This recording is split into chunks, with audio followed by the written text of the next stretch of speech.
รู้ตัวหรือเปล่าเธอทำอะไรให้ชีวิตของฉันมากมายเท่าไรที่ได้จากการที่มีเธออยู่ข้างกันเป็นความอบอุ่นในหัวใจเป็นความยิ่งใหญ่ของทุกวันเป็นจุดมุ่งหมายและเรี่ยวแรงอันสำคัญเพราะว่าเธอนั้นคือดวงใจของฉันที่ทำให้ทุกๆวันฉันเดินสู้ต่อต้องล้มและลุกเท่าไรไม่เคยจะท้อไม่เคยหวั่นไหว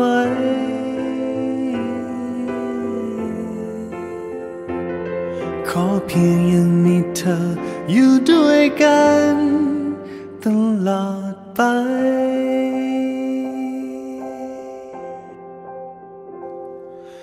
รู้สึกหรือเปล่าเธอเติมอะไรให้วันคืนเหล่านั้นเนิ่นนานเท่าไรได้สุขจากการที่มีเธออยู่ใกล้กันเป็นความอบอุ่นในหัวใจเป็นความยิ่งใหญ่ของทุกวันเป็นจุดมุ่งหมายและเรี่ยวแรงใจอันสำคัญก็เพราะว่าเธอนั้นคือดวงใจของฉันที่ทำให้ทุกวันฉันเดินสู้ต่อต้องล้มแล้วลุกเท่าไรไม่เคยจะท้อไม่เคยหวั่นไหว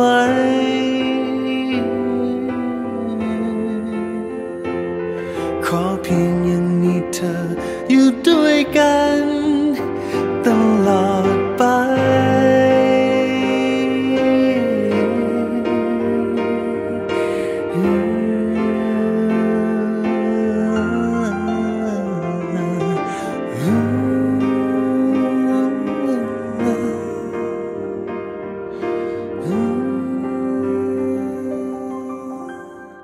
ก็เพราะว่าเธอนั้นคือดวงใจ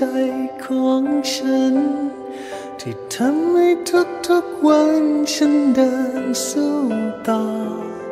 ต้องล้มแล้วลุกเท่าไรไม่เคยจะท้อไม่เคยหวั่นไหว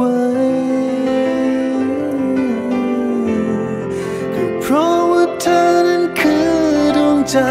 ของฉันที่ทำให้ทุกวันฉันเดินสู้ต่อต้องล้มแล้วลุกเท่าไรไม่เคยจะท้อไม่เคยหวั่นไหว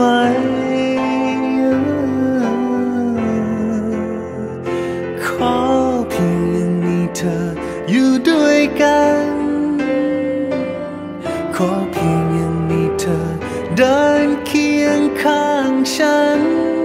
ขอเพียงยังมีเราอยู่ด้วยกันฉันก็สุขใจ